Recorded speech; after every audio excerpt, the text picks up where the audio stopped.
Hi friends, welcome to the Alchemy Reptile Girl with me, Annalise. I think all of our reptiles are amazing.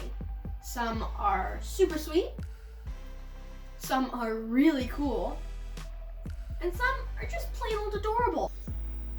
Today I'm going to introduce you to our most beautiful reptile. Which one is it? Let's find out.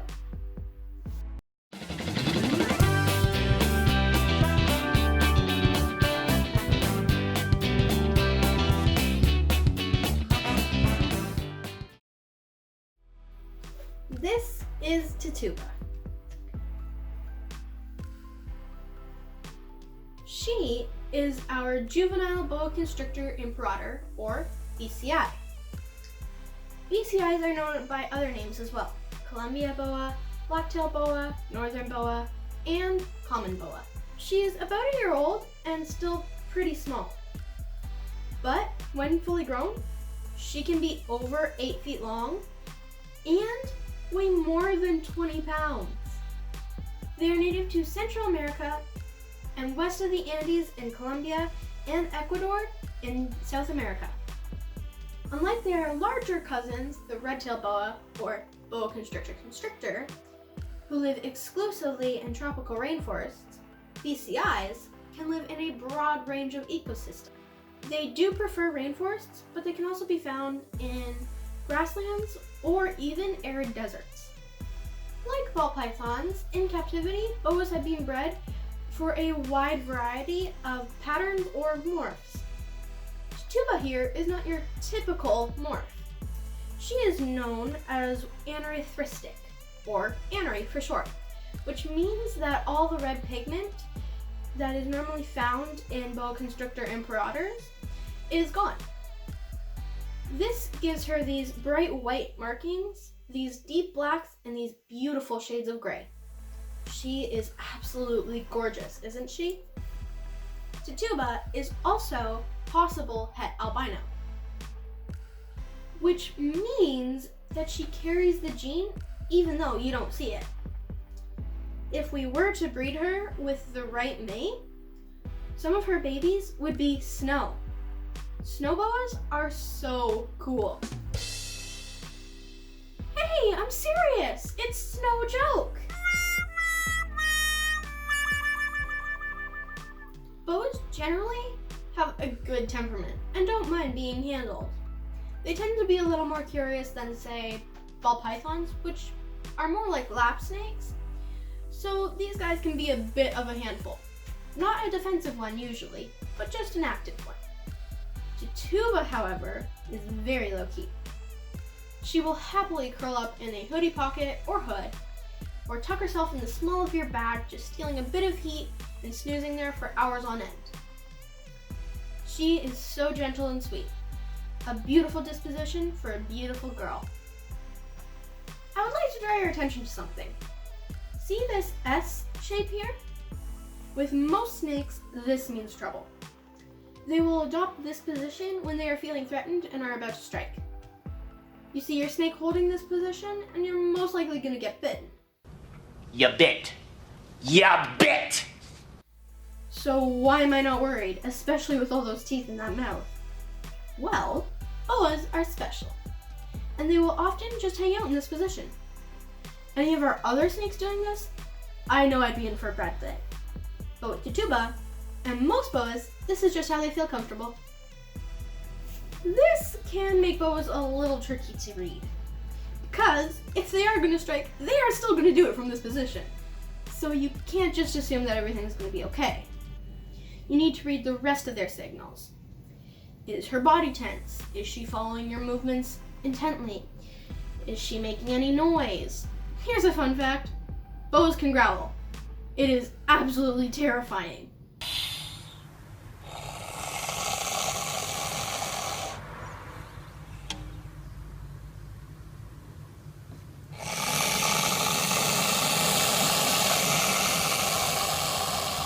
If you see some of this behavior, you might be in for a bit of a spicy, toothy kiss.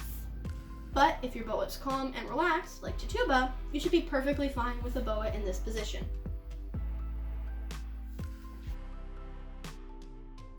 Because imperators are able to live in a much broader range of habitats than the red-tailed boas, their care and husbandry is a lot more forgiving. For enclosure size, you want to ensure that the snake's length does not exceed the combined lengths of two sides of the enclosure. For example, Tituba is in a 40-gallon tank. That's 3 feet by 1.5 feet. So it will be her home until she is about 4.5 feet or so. Then she will need an upgrade. Here is Tituba's apartment. As with most of our reptiles, Tituba's home is fully bioactive. Plants, isopods, springtails, the whole crew.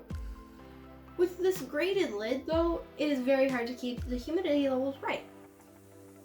Which is why we have attached these plastic sheets to retain the moisture in the tank. Like all snakes, they rely on their environment to maintain the proper temperature. So they need a hot side and a cool side to their enclosure. They thermoregulate by moving to the certain spot in their enclosure with the temperature that they need at that time. Basically, if they get too cold, they move to the hot side, and the other way around. If they are stressed, they may sacrifice proper temperature for security. So if there is not a place for them to hide and feel safe on both ends of the tank, they may not thermoregulate properly and can be at risk for possible health issues. For BCIs, the cool side should be 24 degrees Celsius. The hot side should be 29 degrees, with the hot spot of 32 degrees Celsius. Humidity for these guys should be in the 60 to 70% range. If you have seen the enclosure build video for Monty the Python, this hide should look familiar. If you haven't seen that video yet, you should check it out after we are done here.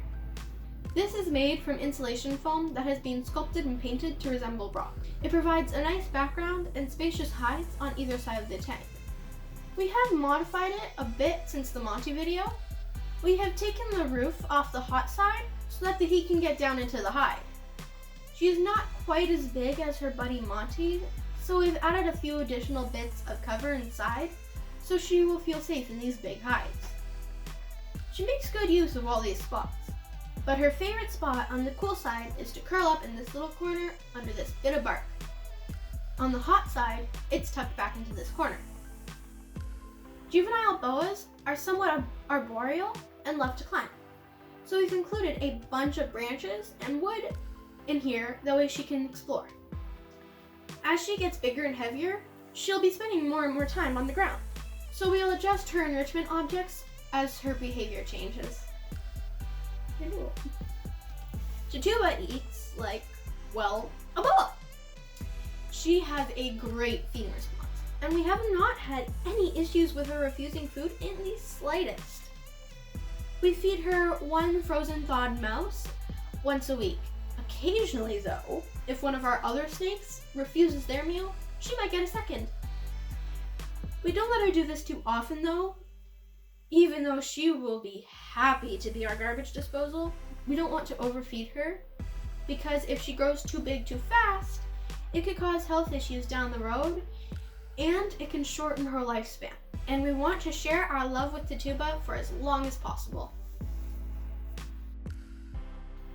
You might think that Tituba is a bit of an unusual name. You're right, it's weird. But there is actually a cool story behind it. My mom is the one who named Tituba.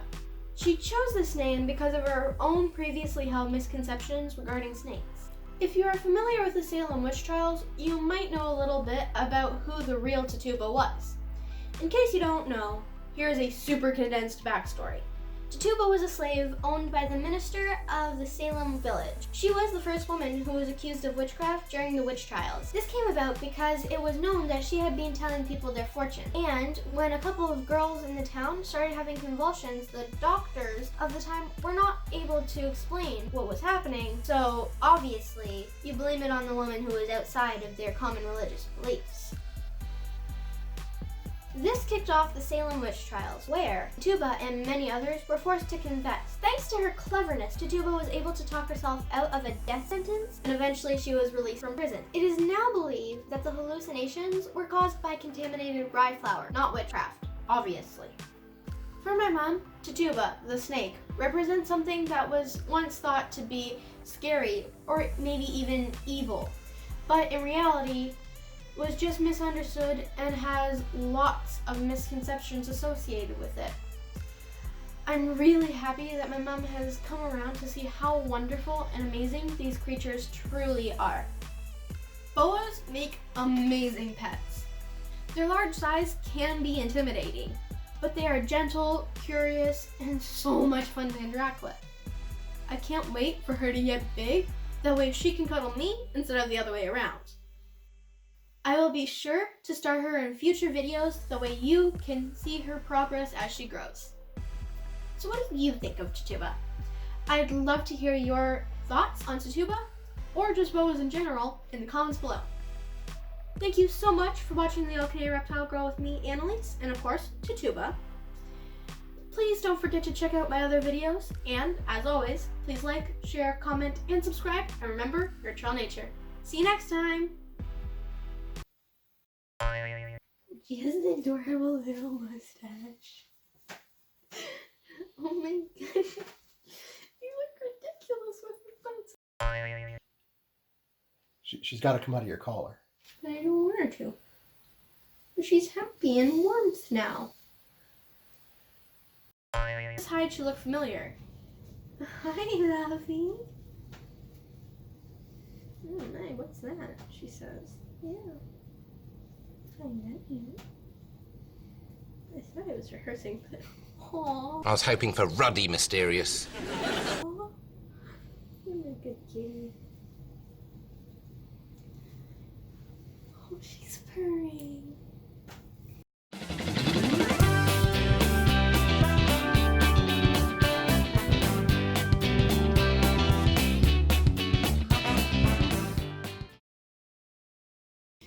White and orange cat, very black sweater, equals very visible fur.